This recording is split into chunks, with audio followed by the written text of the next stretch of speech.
प्रियंका जी, पंजाब से। गुरुदेव, राधे राधे। गुरुदेव, मैं ये पूछना चाहती हूँ कि जब सब हमारी श्री जी की कृपा से ही जीवन में हर काम होता है, सांस लेने से नाम लेने तक, तो इसमें हमारे अच्छे बुरे कर्म कैसे हुए? ये तो क्योंकि लाडली जी ने तुम ऐसा अनुभव नहीं किए ना। बात तो सुन लिए हो, अनुभव तो किए नहीं, तो अहंकार शेष बचा हुआ है। और अहंकार में ही सारे दोष बास करते हैं। अहंकार का मुख्य स्वरूप है मैं स्त्री हूं, मैं पुरुष हूं। जहां ये भाव है तहां ही दोष प्रारंभ हो जाते हैं। परस्पर आकर्षण, परस्पर इंद्रियों का भोगों से संयोग होना, नाना प्रकार के पापाचरण की वृद्धि होना। तो बात कहने से स्थिति थोड़ी आ जाती है, स्थिति प्राप्त करे तब उसका अनुभव होता है ना। जिस दिन ये स्थिति आ जाएगी कि एक क्षण एक कण भी भगवान से बिलग नहीं, भगवान के बिना शासन के नहीं, मेरी सत्ता ही नहीं, अहंकार प्रभु में समर्पित हुआ, तो स्वप्न में भी आपसे पापाचरण नहीं हो सकता।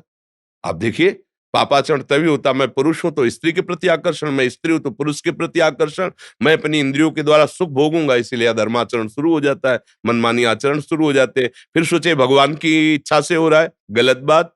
भगवान आदेश कर रहे हैं, अवश्य में भोक्तव्यम कृतम कर्म शुभाशुभम, तुम्हें भोगना पड़ेगा तुम्हारे किए हुए कर्म है। अहंकार विमूढ़ आत्मा करता हमिति मन्यते, मैंने ऐसा किया मैं ऐसा करूंगा, मैंने नहीं किया मैंने किया, ये सब अहम की धरा है। तो बातें बनाने से स्थिति नहीं आती, भजन करने से, सत्संग सुनने से, सदाचरण करने से जब वो स्थिति आ जाएगी कि आपका अहम समर्पित हो गया, अब आप देख रहे हैं कि प्रभु करवा रहे हैं, तो प्रभु के करवाने से कभी किसी से पापाचरण नहीं हुए। आज तक कोई उदाहरण दीजिए, जो भी हुआ है वो धर्म संज्ञक हुआ है। क्यों? जब हमारी दृष्टि में प्रभु हैं, भोक्ता करता भाव ही खत्म हो गया, तो पापाचरण होते किससे हैं? पापाचरण करता और भोक्ता भाव से होते हैं। भगवत भाव में पापाचरण की कहीं कोई गुंजाइश ही नहीं है। तो अब हम लोग समझते हैं नहीं, बातें सुनी और उनकी छाप मार करके उनकी सत्ता के बिना पत्ता नहीं हिलता, तो भाई अब मेरे से जो पापाचरण हो रहे भगवान कराना चाहते हैं। गलत बात है। अज्ञान की धरा में ऐसी हम प्रभु पर आरोप लगाते हैं, ऐसा नहीं है। जब अहम समर्पित हो गया तो फिर पापाचरण किससे होते हैं? अहंकार रूपी महल में ही काम क्रोध लोभ मोह मद मत्सर बसते हैं और इन्हीं के द्वारा पापाचरण होता है। अहंकार विध्वंस हुआ, भगवान की कृपा का अनुभव हुआ कि लाडली जी की कृपा, अब पापाचरण हो ही नहीं सकते हैं। लाख भोग सामग्री सामने रहे, भोगने का मन ही नहीं होगा। जैसे तुम्हारे सामने बमन बिष्ठा और विष रख दिया जाए तो क्या तुम उसे पाओगे क्या? ऐसे ही भक्तों को अनुभव होता है। रमा विलास राम अनुरागी तजत बमन, बमन मने उल्टी। उनको कोई भोग पसंद नहीं आता। ब्रह्मादिक के भोग सब विषम लागताए, नारायण ब्रज चंद की लगन लगी है जाए। अभी तो भगवत प्राप्ति नहीं, भगवत प्राप्ति की लगन लगी तो ब्रह्मादि को के जो भोग वैभव है वो सब उसे विष के तुल्य लगते हैं। तो भला उससे पापाचरण कैसे हो सकता है?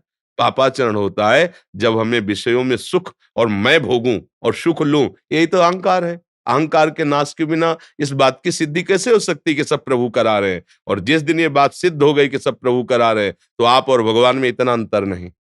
ब्रह्मविद ब्रह्म ही भवति, तस्मित तज्जने भेदा अभावात। प्रभु और प्रभु के भक्त में अभेद स्थिति हो जाती है। अब भला उससे पाप कैसे हो सकते हैं? भूल के भी नहीं हो सकते, स्वप्न में भी नहीं हो सकते, क्योंकि पाप का मूल है सुख वासना। देखो ना, मैं इसे भोग लूं, मैं इसे प्राप्त कर लूं, मेरा ये हो जाए, इसी वासना से पाप होता है। और भगवान की भक्ति में जब अहम लीन हो जाता है तो भोगता ही नहीं बचा, तो पाप किससे होगा? किसका प्रश्न है?